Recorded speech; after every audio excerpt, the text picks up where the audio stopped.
달의 궤도에서 해왕성까지 단 30분이면 도착할 수 있는 우주 터널이 열렸습니다. 하지만 그 속으로 들어간 우주선은 500년이 지나서야 나왔는데 승무원들은 이미 오래전에 죽어 있었죠.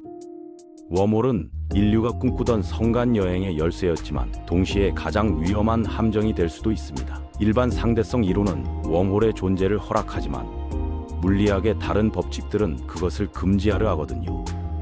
과연 웜홀을 통해 별들 사이를 여행할 수 있을까요?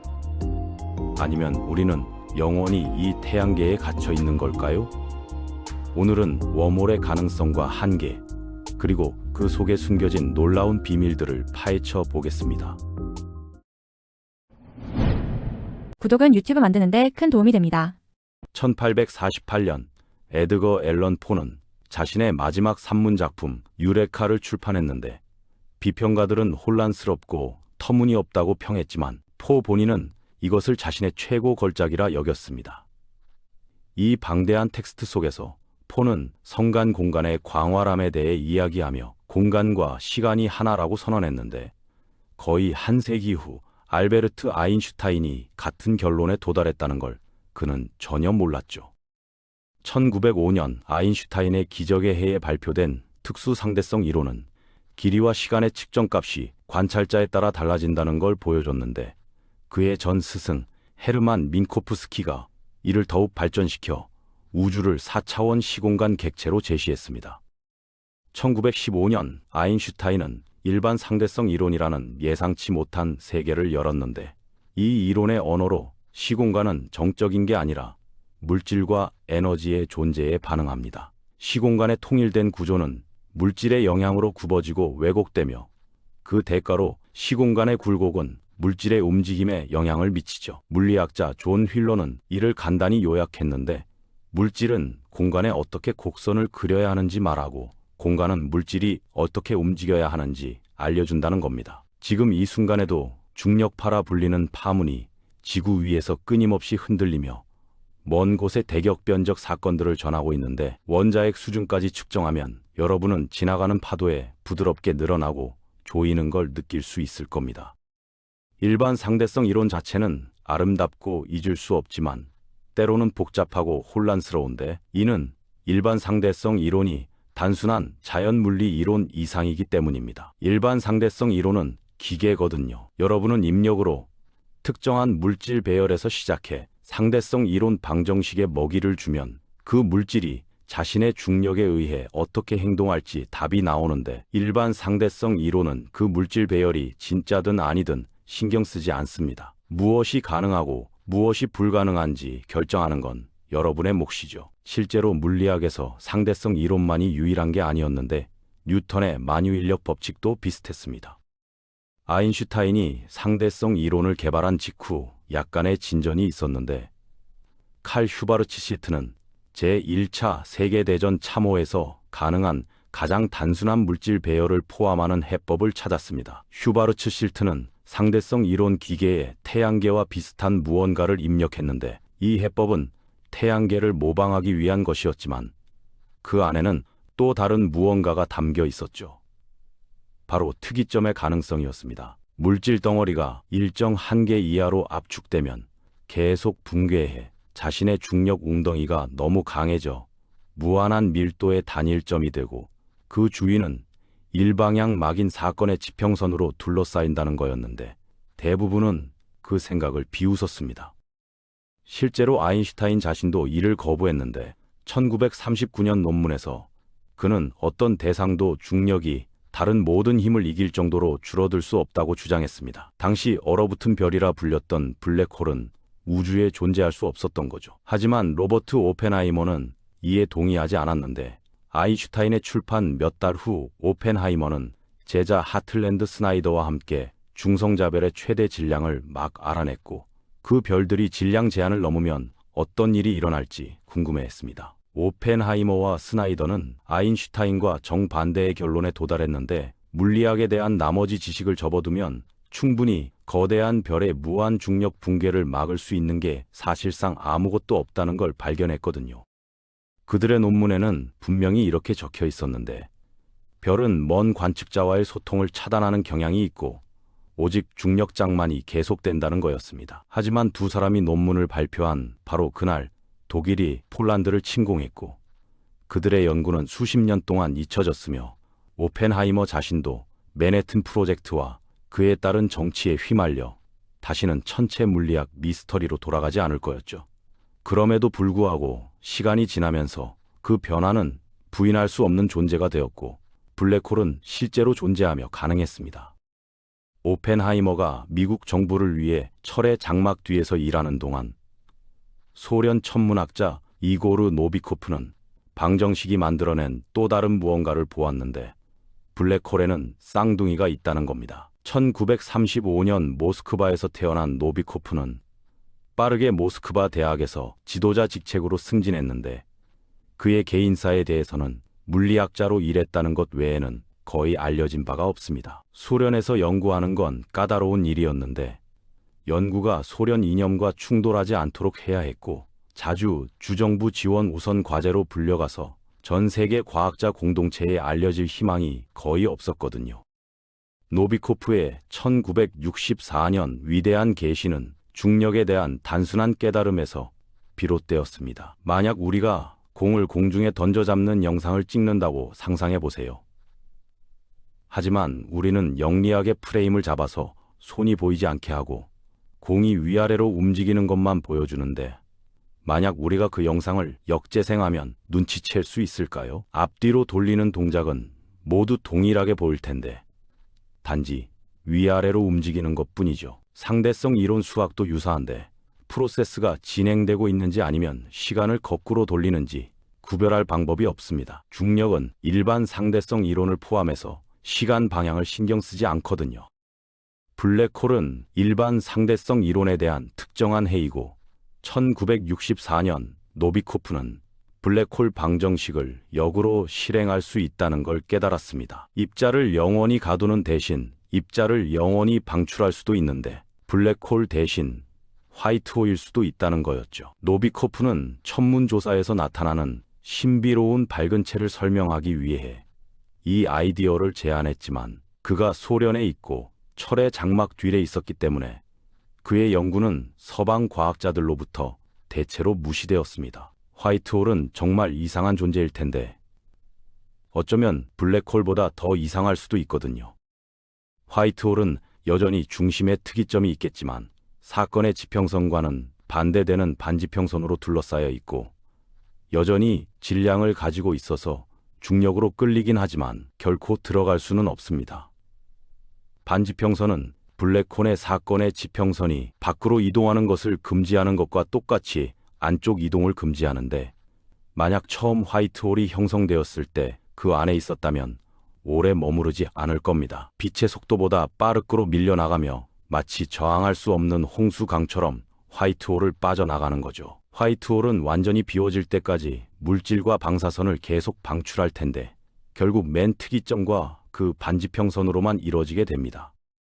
시간이 지나면서 물리학자들은 그 먼 밝은 광원들에 대한 다른 설명이 있다는 걸 알아냈는데 물질이 블랙홀에 떨어질 때 방출하는 에너지였습니다. 하지만 2014년까지도 노비코프는 그들 중 일부가 여전히 화이트홀일 수 있다고 믿었는데 초기 우주에서 어떤 이국적인 메커니즘을 통해 형성되었고 오늘날에도 빛나고 있다는 거였죠. 대부분의 물리학자들은 화이트홀의 가능성을 무시했지만 일부는 흥미를 느꼈는데 블랙홀 연구로 노벨상을 수상하게 될 로저 펠로즈가 노비코프의 연구를 알게 되었고 그것이 어쩌면 일반 상대성 이론에서 또 다른 이상한 해를 설명하는 성분이 필요할 수도 있다고 생각했습니다. 한 우주에서 다음 우주로 터널을 파는 해법 말이죠. 하지만 펠로즈의 친구이자 동료 존 휠러가 이 터널들을 현대적으로 웜홀이라 불리게 만들었는데 그는 백공과 흑공이 서로 연결될 수 있다는 걸 발견하게 될 거였습니다. 사실 그 해법은 이미 수십 년 전에 아인슈타인의 비교적 알려지지 않은 조수에 의해 발견되었는데 그 해결책이 마련되자 휠러는 상대성 이론의 작은 분파가 별들 사이로 광년을 뛰어넘는 방법이 될 수 있음을 깨달았습니다. 그는 단지 일반 상대성 이론 기계가 천재성인지 아니면 광기를 뱉어내고 있는지 확인하기만 하면 됐죠.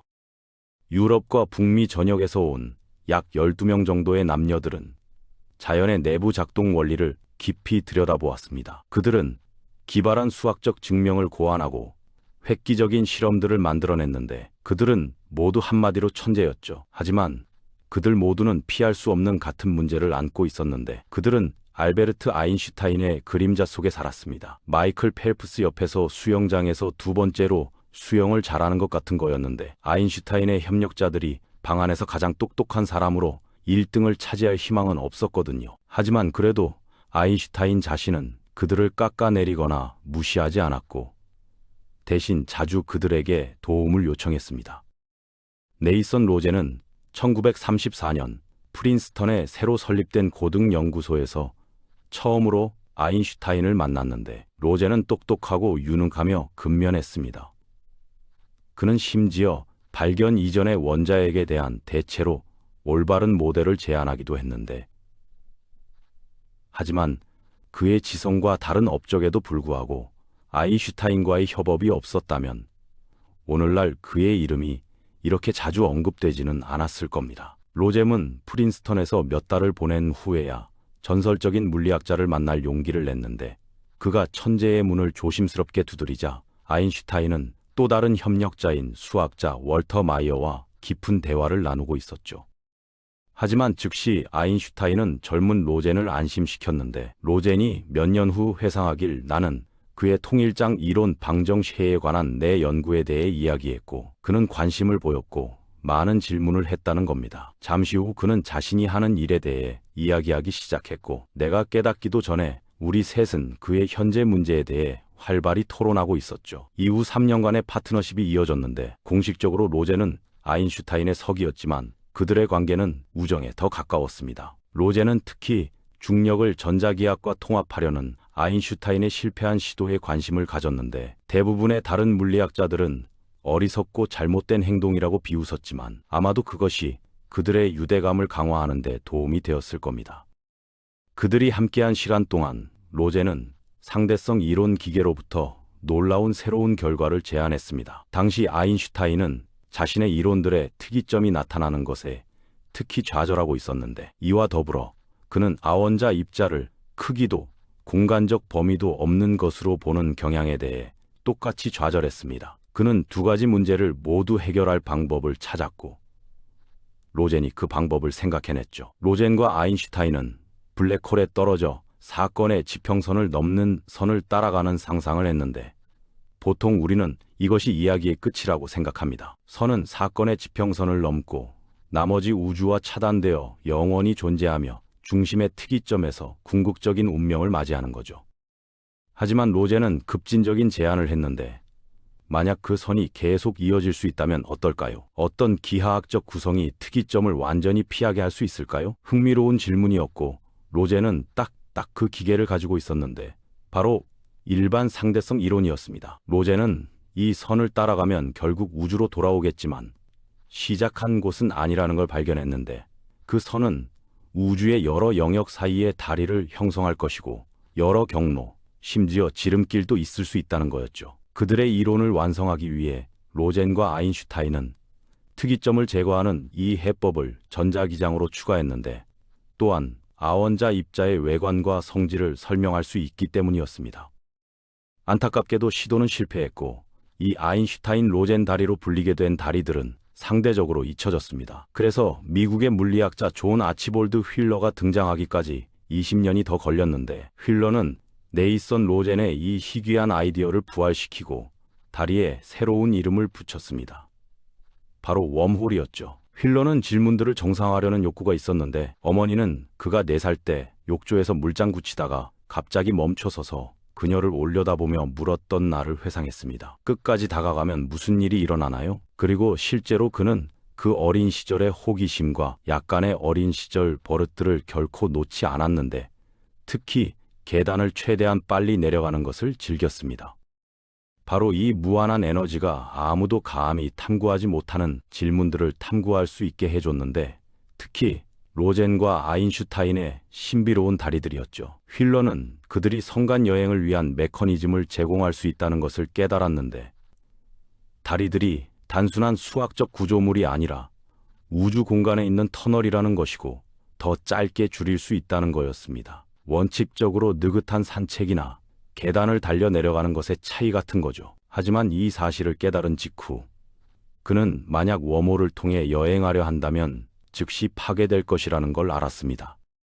로젠과 아인슈타인은 특이점의 궁극적 운명을 겪지 않고 블랙홀로 들어가 대신 어딘가 안전하고 온전한 곳에 나타나는 걸 상상했는데, 이런 의미에서 그들의 다리 반대편은 화이트홀, 즉 블랙홀의 시간 역전이었습니다. 휠러는 소련에서 노비코프의 활동을 알게 된 몇 안 되는 사람 중 한 명이었는데, 일반 상대 이론의 수학에는 그런 영원한 블랙홀의 존재를 막을 수 있는 것은 아무것도 없었죠. 한쪽 끝에 블랙홀, 다른 쪽 끝에 화이트홀이 있는 우주 터널 말입니다. 문제 해결됐나요? 아직 그렇진 않았는데 이 웜홀들은 두 가지 치명적인 결함을 가지고 있었습니다. 첫째는 일반 상대성 이론만이 물리학의 유일한 이론은 아니라는 겁니다. 우주에는 순수 중력 이상의 것이 있거든요. 둘째는 웜홀이 만들어질 수 있다고 해서 반드시 그대로 남는다는 뜻은 아니라는 거였죠. 수십 년 동안 물리학자들은 블랙홀 개념과 그로 인한 골칫거리 문제들에 대해 고심해왔지만 결국 증거가 승리했고 이제 모든 물리학자들은 그 현실을 받아들입니다. 하지만 화이트홀은 그렇지 않습니다. 화이트홀은 블랙홀이 역방향으로 진행되는 것으로, 이는 일반 상대성 이론이 시간의 흐름에 신경 쓰지 않기 때문에만 가능한데, 하지만 우리는 그렇고 다른 물리학 이론들도 마찬가지입니다. 열역학의 주철 법칙은 시간의 흐름과 엔트로피의 상승에 영향을 미치는데, 물질을 붕괴시켜 블랙홀을 만들 수 있고 엔트로피가 증가하면서 우주는 평화롭게 돌아갑니다. 하지만 물질을 팽창시켜 화이트홀을 만들 수는 없는데, 이 일을 가능하게 하려면 엔트로피를 낮춰야 하고 그게 엄격히 금지되어 있거든요. 알려진 물질과 물리학으로 화이트홀을 만드는 메커니즘은 우주에 없습니다. 별이 붕괴할 때 에너지와 힘의 급류가 화이트홀의 형성을 막는데, 어떤 의미에서는 아인슈타인 로젠 다리의 그 구간에서 꼬집어 벗어나고 블랙홀만 남게 되는 거죠. 아마도 초기 우주는 이상하고 미지의 물리학으로 가득했기에 일부 이국적인 과정으로부터 화이트홀을 만들 수 있었을지도 모르는데, 현대 우주에 남아있는 잔재로 남겨진다는 겁니다. 그게 해결책일 수 있을까요? 안타깝게도 아닙니다. 설령 화이트홀을 만들 수 있다 해도, 빅뱅이나 실험실 내 어떤 신비한 메커니즘이 있었다 해도 오래가지 못했을 거거든요. 화이트홀은 여전히 양의 질량을 가지고 있고 중심에는 여전히 특이점이 있는데, 만약 그것을 만난다면 여전히 그 거대한 중력 쪽으로 끌리겠지만 결코 들어갈 수 없었을 겁니다. 그 반지평선은 궁극의 독점 클럽인데 누구에게도 어떤 것에도 입장을 허용하지 않습니다. 그래서 여러분은 갇혀 반지평선 가장자리에 끌려가지만 결코 지나가지 못하게 되는 거죠. 당신이 반지평선에 무한히 가까워질수록 이 시스템의 에너지는 점점 더 높아지고 위로 올라가다가 결국 통제 불능 상태가 됩니다. 간단히 말해 그들은 폭발하는 겁니다. 그래서 화이트홀을 만들 수 있는 알려진 메커니즘은 없고, 일단 형성되면 안정적으로 유지하는 데 도움이 되는 알려진 메커니즘도 없는데, 이러한 이유로 물리학자들은 화이트홀이 자연에 존재한다고 믿지 않습니다. 쌍둥이인 블랙홀과 달리 그들은 수학적 환상의 비행에 불과할 운명인데 아인슈타인의 상대성 이론에 내재되어 있습니다. 하지만 휠러와 노비코프 같은 몽상가들은 단일 이론에 얽매이지 않는데, 결국 우리는 과거의 중력에 대한 이해를 업데이트한 적이 있고 앞으로 일반 상대성 이론을 업데이트할 것으로 기대하거나 적어도 희망합니다. 그래서 현재 물리학 지식으로는 화이트홀의 존재가 금지되어 있지만 좀 더 미묘한 접근법이 가능할지도 모르고 아마도 원홀도 가능할 수 있을 겁니다. 하지만 불행히도 설령 마법 기술로 화이트홀을 만들고 열어둘 수 있다 해도, 아인슈타인, 로젠 다리의 열린 쪽 끝으로 바꾼다 해도 절대 들어가서는 안 된다는 것을 알게 되었습니다. 문제는 아인슈타인과 로젠이 제시한 스페이심의 기술, 즉 우리가 지금 영원한 블랙홀이라고 부르는 것이 정적인 상태라는 거였죠. 시간에 영원히 얼어붙은 기하학에 대한 간단한 설명이었는데, 하지만 존 휠러는 4살 때 어머니에게 물었습니다. 모든 것이 끝나면 무슨 일이 일어날까요? 만약 내가 이 웜홀을 만들고 실제로 그 안을 여행한다면요. 웜홀 내부는 쾌적한 곳이 아니고 평화롭고 부드러운 시공간을 가로지르는 터널이 아닙니다. 그곳은 강렬하고 탐욕스러운 중력 지역이 될 텐데, 중력은 단순히 안쪽으로 당기는 것 이상의 역할을 할 수 있고 또한 찢어질 수도 있거든요. 실제로 달은 우리가 조수로 인식하는 매 자전마다 지구를 부드럽게 찢으려 시도하는데, 블랙홀에 떨어지는 물체는 원자화되기 전에 늘어나고 얇아지고 물리학자들은 이를 스파게티화라고 부릅니다. 웜홀 안의 중력도 매우 강하고 강렬해서 만약 하나가 형성된다면 길이를 따라 늘어나고 중앙을 가로질러 압축될 정도로 고통스러웠을 텐데, 마치 너무 멀리 늘어진 고무줄처럼 웜홀은 중력 에너지의 소용돌이 속에서 스스로를 찢어버릴 겁니다. 실제로 휠러는 이 파괴적인 과정이 빛의 속도보다 더 빠르게 일어난다는 것을 발견했는데, 빛조차도 웜홀의 목구멍을 통과해 안전하게 터널이 스스로 파괴되기 전에 다른 쪽 끝으로 빠져나올 수 없습니다. 잠시 목적지의 풍경을 엿볼 수도 있는데, 웜홀 양쪽 끝으로 빛이 빠질 수 있어 우주는 당신의 기원과 끝 지점 모두에서 볼 수 있었을 겁니다. 누군가 반대편 끝에서 들어오면 웜홀 터널 안에서 만날 수 있었고, 우주 전체를 가로질러 이야기와 경험을 나눌 수 있었을 텐데, 그리고 웜홀은 붕괴하고 당신은 블랙홀 안에 남게 될 거였습니다. 특이점만이 유일한 가능성 있는 목적지였죠. 그래서 휠러가 웜홀의 최종성을 선언한 후 대부분의 물리학자들은 웜홀이 말 그대로 막다른 길임을 받아들였습니다. 블랙홀의 사건의 지평선을 넘자마자 단일 존재로서든 웜홀 입구로서든 도망칠 수 없다는 게 분명해졌는데, 아인슈타인과 로젠의 교묘한 기하학이 당신을 구할 수 없었거든요. 하지만 예상대로 그건 완전히 끝이 아니었는데, 수십 년 후 세 번째 세대의 물리학자들은 아인슈타인, 로젠, 휠러가 제기한 도전을 받아들였습니다. 사실 그것은 휠러의 제자들 중 한 명이 안정적이고 통과 가능한 웜홀을 만들 방법을 찾을 거였는데, 그저 약간의 도움이 필요했을 뿐이었습니다. 공상과학에서 말이죠. SF에서 좋은 물리학을 찾고 있다면 스타워즈 같은 영화는 최적의 장소가 아닙니다. 실제 총알보다 느리게 움직이는 레이저 빔, 거대한 달 크기의 우주 기지들이 자신의 중력을 거스르고 행성 전체를 파괴할 만큼 강력한 무기들, 그리고 물론 우주선들이 스위치를 단순히 켜는 것만으로도 빛의 속도보다 빠르게 이동할 수 있죠. 스타워즈는 훌륭한 오락거리를 제공하지만 알려진 물리학에 기반한 것은 아닙니다. 하지만 때때로 작가나 감독이 나타나 현대의 우주 이해에 좀 더 가까이 다가가고 싶어 하는데, 그 예가 바로 크리스토퍼 놀란 감독의 영화 인터스텔라입니다. 인터스텔라 세계는 충분히 알아볼 수 있는데, 농작물 질병이 파괴하고 기후변화의 참화를 대신하며 NASA는 과거의 영광을 잃은 그림자가 되어 외태양계에 나타난 신비한 물체를 탐사하는 임무를 조직합니다. 하지만 그럼에도 불구하고 현실 세계관 구축에 주의를 기울이면서 놀라는 우주 비행사 승무원들이 짧은 시간 안에 광대한 거리를 여행하기를 원했죠.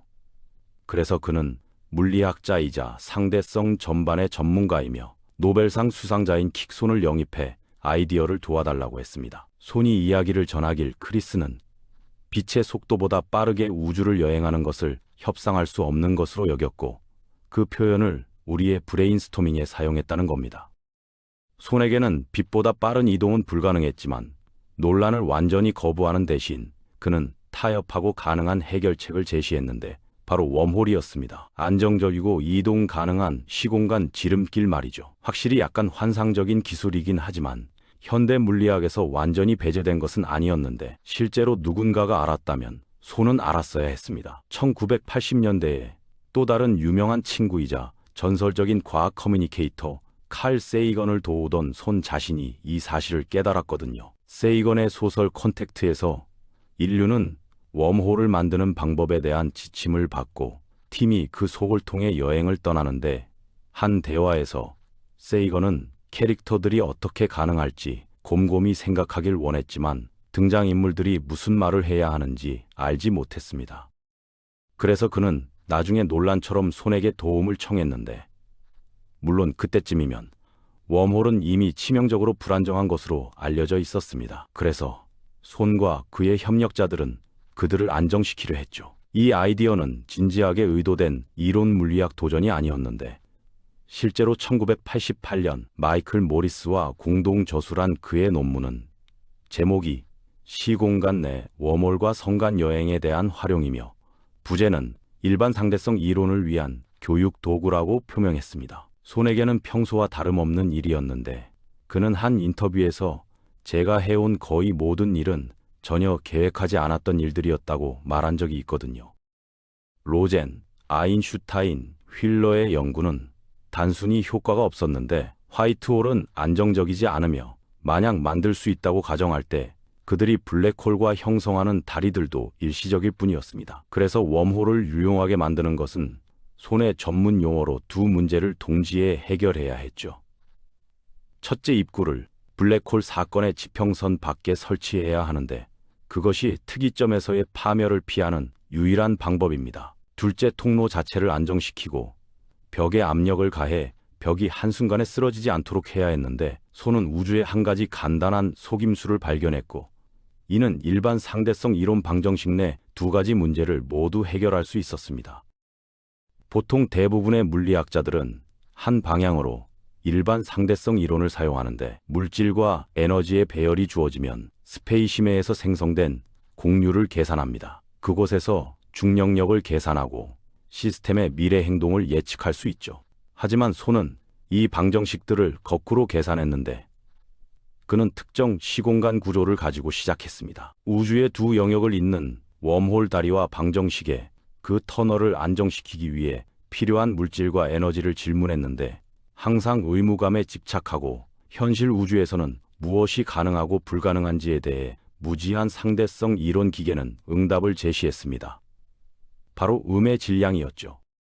양의 질량을 가진 반물질이 아니라 반대 전하를 가진 게 아니라 음의 질량이었는데 무게가 마이너스 500g인 축구공, 무게가 마이너스 2kg인 고기 부위 같은 겁니다. 음의 질량은 끌어당기거나 당기지 않고 밀어내는데 음의 질량을 껍질처럼 만든다면 그 주변의 공간이 반응하며 스스로를 밀어냅니다. 이 압력은 웜홀 입구를 부풀려 사건의 지평선 너머에 앉게 하면 터널에 들어갈 수 있고 그 심장부의 블랙홀에 삼켜지지 않거든요. 그 음의 질량 압력이 터널을 열어두면서 스스로를 찢어놓으려는 본능을 거부하고 물체, 빛, 입자, 우주선이 통과하도록 허용하는 겁니다.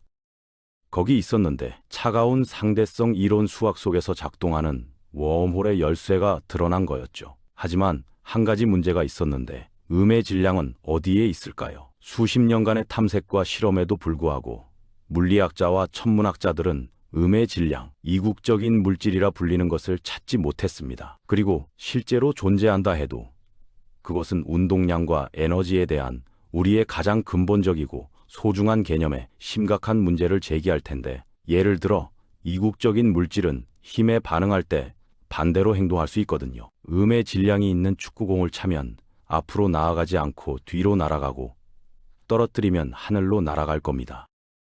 이국적인 물질은 운동량 보존에 대한 우리의 이해를 부술 텐데 거의 모든 현대 물리학 이론의 근본 원리입니다. 물론 운동량 보존 법칙이 틀릴 수도 있고 적어도 부족할 수도 있지만 수세기에 걸친 조사 끝에 약점이나 우주가 어떻게 작동하는지 설명하는 능력에 금이 가는 흔적은 전혀 보이지 않았거든요. 그래서 이국적인 물질은 막다른 길처럼 보였는데 하지만 아인슈타인은 우리에게 질량과 에너지는 동전의 양면일 뿐이라는 걸 보여줬습니다. 그래서 만약 이국적인 물질을 만들 수 없다면 웜홀로 만들어진 이국적인 에너지가 효과가 있을지도 모른다는 거였죠. 이국적인 에너지는 옛날식 총격전에서 시작되었는데 제2차 세계대전 직후였고 코펜하겐의 거리는 먼지 쌓인 서부 개척 시대를 대신하고 있었습니다. 정장을 입은 카우보이들은 모의 무기를 휘두르며 서로 모의 결투에 참여했는데 언제든지 무기를 뽑을 수 있는 선택권이 주어졌고 다른 한 명은 상대가 움직이기 전에 기다려야 했죠. 그중 한 명이 젊은 핸드릭 카시미르였는데 가짜 총격전보다 입자 물리학에 더 관심이 많은 대학원생이었습니다. 이 모든 이상한 실험을 지켜보고 있었던 건 스톱워치와 노트북을 손에 든 다름 아닌 닐스 보어, 양자 물리학의 대부였거든요. 카시미르는 양자역학 연구를 위해 코펜하겐에 있었으나 보어는 잠시 주요 관심사에서 벗어나 그가 오늘날 건슬링거 효과로 알려진 가설을 받아들였는데, 그는 자동 반응이 의도적인 반응보다 빠르다고 믿었고 그 아이디어를 시험해보고 싶어 했습니다. 마지못해 하든 아니든 카시미르는 공부를 잠시 중단하고 총잡이인 척 해야 했는데, 그래서 아마도 서로 멀리서 서로를 바라보는 동료 대학원생들과 허리에 총을 차고 갇힌 모습이 그와 함께 하드 물리학으로 돌아가 두 금속판 사이의 긴장과 힘을 상상하게 만들었습니다. 시추하에서 양자역학의 효과를 연구하던 그의 계산은 놀라운 성질을 보여줬는데, 두 금속판 사이에 아무것도 없었고 마치 의지로 함께 움직이는 것처럼 자연스럽게 서로에게 다가갔습니다. 보이지 않는 새로운 힘 말이죠. 하지만 이것은 새로운 자연의 힘이 아니었는데 오히려 양자역학의 산물로 간주됩니다. 양자역학은 입자들로 가득 찬 우주를 보지 않고 대신 모든 공간과 시간을 차지하는 장들을 보는데, 그들은 어디에나 있습니다. 이 장들은 끊임없이 진동으로 가득 차 있어서 존재했다가 사라지는데, 때로는 이 진동들이 더 큰 실체를 띠고 이동하기도 하고, 이게 우리가 입자를 호출하는 겁니다. 하지만 대부분은 더 넓은 우주에 들키기 전에 사라지는데, 실제로 우주 전역에 걸쳐 무한히 많은 진동이 일어나고 있습니다. 하지만 판 사이에서는 그 진동이 제한되는데, 카시미르는 신중한 계산을 통해 판 내부와 외부의 진동 차이가 부드러운 미어줌으로 이어진다는 것을 입증할 수 있었습니다. 판을 맞추는 힘이었죠. 그리고 그 이후로 판 내부 영역은 진공의 평균 에너지보다 에너지가 적었으며, 그의 이름을 딴 카시미르 효과는 부정적인 에너지의 표현입니다. 충분한 음의 에너지 농도는 웜홀을 열어두고 안정시키며 여행할 수 있게 만들 수 있었거든요. 그런 웜홀은 우주에서 관측된 어떤 것과도 전혀 다른 경이로운 존재일 텐데, 그 입구는 블랙홀의 사건의 지평선과 비슷한 구체가 될 것이고 어떤 방향에서든 웜홀에 들어갈 수 있다는 뜻입니다. 하지만 그것은 빛으로 가득 찬 불꽃일 텐데, 주변 별들의 빛이 아니라 우주의 먼 곳에서 온 빛이 반대편 끝을 통해 필터링되는 빛이거든요. 안드로메다 은하의 친구에게 인사할 수도 있고 별의 내용물을 살펴보고 직접 그곳으로 갈 수도 있습니다. 이 웜홀을 통과하는 이동은 터널이 적절히 안정화되어 음의 에너지가 적절히 배치되어 있다면 비교적 스트레스가 적었을 텐데, 강한 조수 왜곡이나 엄청난 중력 왜곡도 경험하지 못할 겁니다.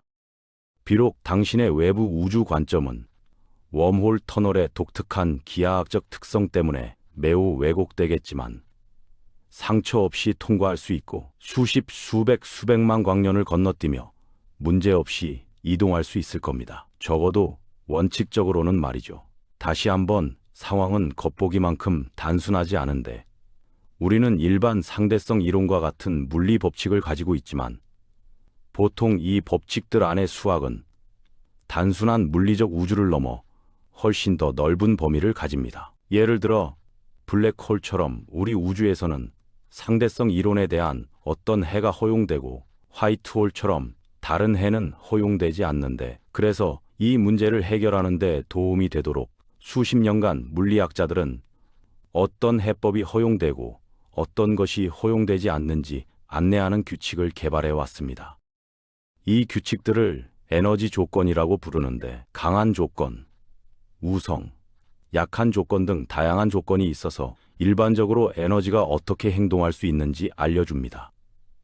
예를 들어 에너지는 물질처럼 빛보다 빠르게 이동할 수 없고, 또 다른 조건은 국소 질량이 음수가 될 수 없다고 말하는데, 이국적인 물질은 단순히 운동량 영향 때문에 허용되지 않는 겁니다.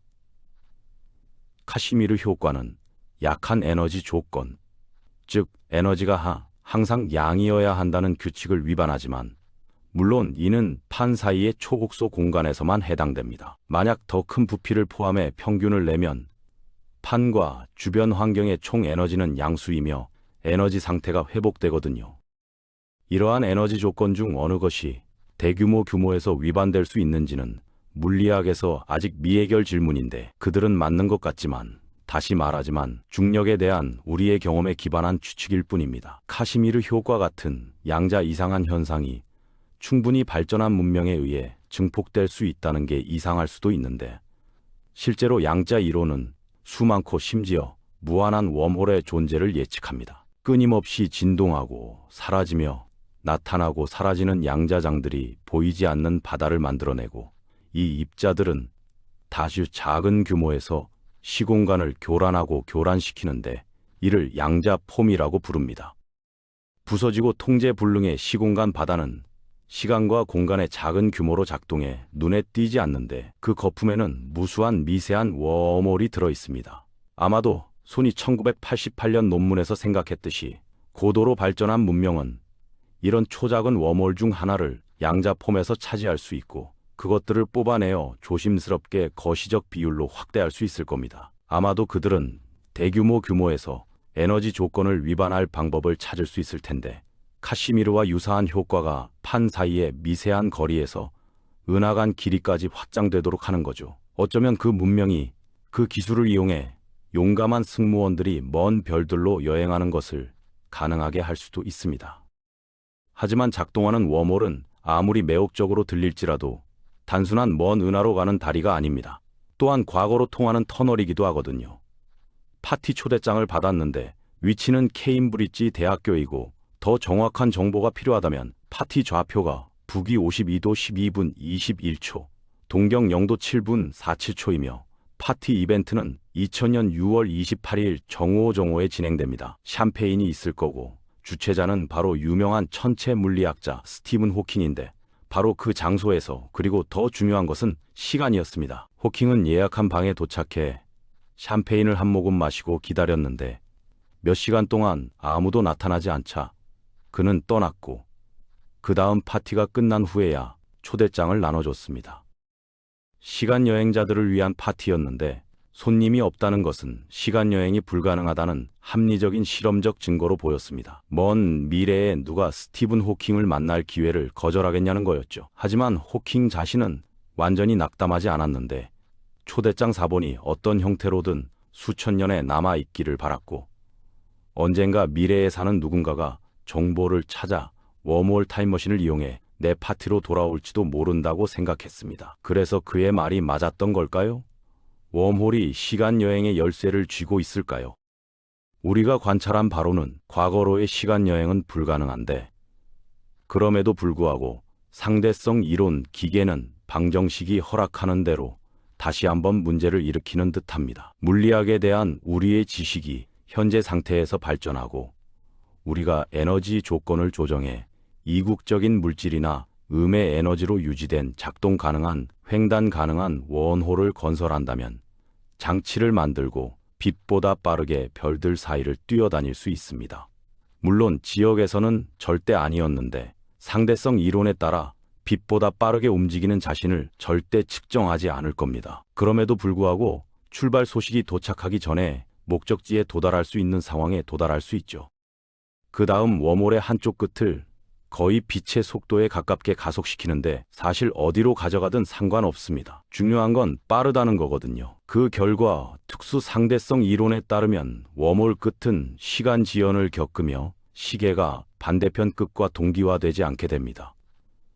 그래서 만약 웜홀 밖으로 나가 다른 비가속으로 이동해 웜홀 밖에서 여행하는 시간이 두 끝 사이의 시간 차이보다 짧다면 떠나기 전에 도착하게 되는데, 웜홀은 단순한 공간의 지름길이 아니라 시간의 지름길입니다. 우주가 웜홀을 만들 수 있게 허락한다면 자동으로 타임머신을 만들 수 있게 해준다는 뜻이거든요.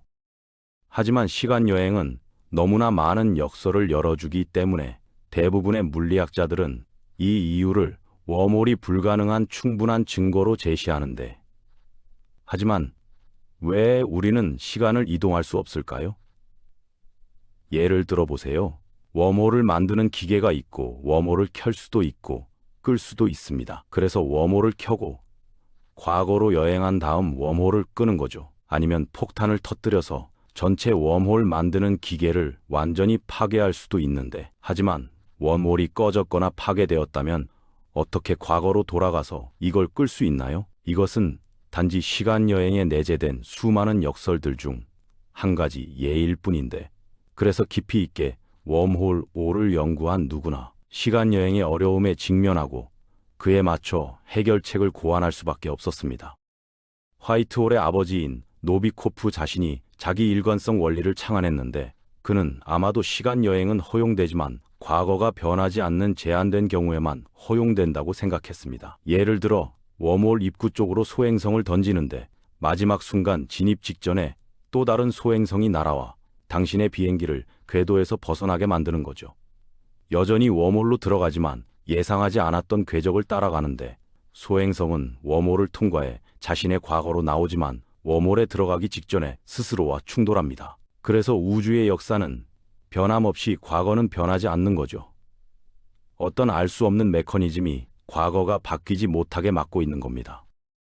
하지만 다른 물리학자들은 시간여행 개념을 완전히 거부했는데, 실제로 1992년 논문에서 스티븐 호킹 자신은 닫힌 시간형 곡선의 등장을 막는 연대기 보호기관이 있는 것 같아서 우주가 역사가들에게 안전해진다고 말했습니다. 호킹 연대기 보호 추측에 따르면 시간여행은 단호하게 금지되어 있는데 원호를 허용하고, 따라서 시간여행이 존재하도록 하는 방법을 찾으려 애쓰는 대신 시간여행이 금지된 것으로 보인다는 정보를 양자 중력의 개선된 이론을 구축하는 가이드로 사용해야 한다는 겁니다. 그럼에도 불구하고 그것이 전부는 아니었는데, 아마도 웜홀은 과거로 터널을 이어가지 않고 완전히 다른 우주로 연결될지도 모릅니다. 휴 에버렛이 주장한 다세계 해석에서 모든 양자 상호작용은 분기된 다중 우주로 이끄는데, 예를 들어 두 결과 사이에 50대 신확률이 있는 실험을 수행한다고 가정해보면 한 우주가 한 가지 용도를 가지고 한 결과를 측정하고, 다른 우주는 다른 용도 집합을 가지고 다른 결과를 측정하는 겁니다. 이러한 양자역학 해석은 많은 결함이 있지만 어떤 실험에서도 완전히 배제된 것은 아니고, 웜홀이 무한히 팽창하는 양자트리 분할에 다른 분기들로 이동할 수 있게 해줄 가능성을 열어줍니다. 이 논리를 따르면 어쩌면 미래에서 온 축제객들이 호킹스 파티에 도착한 여러 세계들의 우주가 존재할지도 모르는데, 그들의 우주에서는 호킹스 파티가 항상 성공적이었지만 우리 집은 항상 실패자였던 겁니다. 호킹 연대기 보호 추측이 성립하며 시간여행은 여전히 허용될 수 있죠. 그래서 일반 상대성 이론 방정식에서 원홀의 존재가 흥미롭고 매혹적인 가능성들을 다양하게 열어주는데, 별들 사이에서 도약하는 능력, 우리 자신의 과거로 뛰어들 수 있는 능력 말입니다. 아마도 웜홀은 아직 알려지지 않은 중력 법칙에 의해 금지되어 있을 수도 있고, 어쩌면 허용되긴 하지만 숨겨진 결함이나 숨겨진 함정들이 있을 수도 있습니다. 2019년 하버드 대학교와 고등연구소의 연구팀이 로젠이 거의 한 세기 전에 아인슈타인을 만났던 같은 장소에서 이국적인 에너지가 필요 없이 웜홀을 만들어낼 방법을 찾았는데, 하지만 단 한 가지 조건이 있었습니다. 이 웜홀들은 예상보다 훨씬 오래 걸렸거든요. 그들은 우리 우주에 적용 가능한 중력 모델을 사용하지 않고 대신 공간 차원이 2개, 시간 차원이 하나인 특별한 시공간에 집중하고 있었는데, 놀랍게도 이 웜홀은 안정화를 위해 이국적인 물질이 필요하지 않았습니다. 웜홀 터널의 극단적인 기하학적 구조 속에서 중력이 역겨운 성격을 띠는데, 그것만으로도 충분히 문을 열어두고 통과할 수 있게 해주는 거였죠. 하지만 같은 기하학에 대한 분석은 이러한 터널을 빛보다 빠르게 우주를 도는데 사용할 수 없다는 것을 밝혀냈는데, 실제로 웜홀을 통과하는 경로는 평평한 공간에 남아있는 경로보다 훨씬 느리고 길었습니다. 이 웜홀은 우주를 횡단하는 나쁜 방법일 뿐만 아니라 아예 만들지 않는 것보다 더 나빴죠.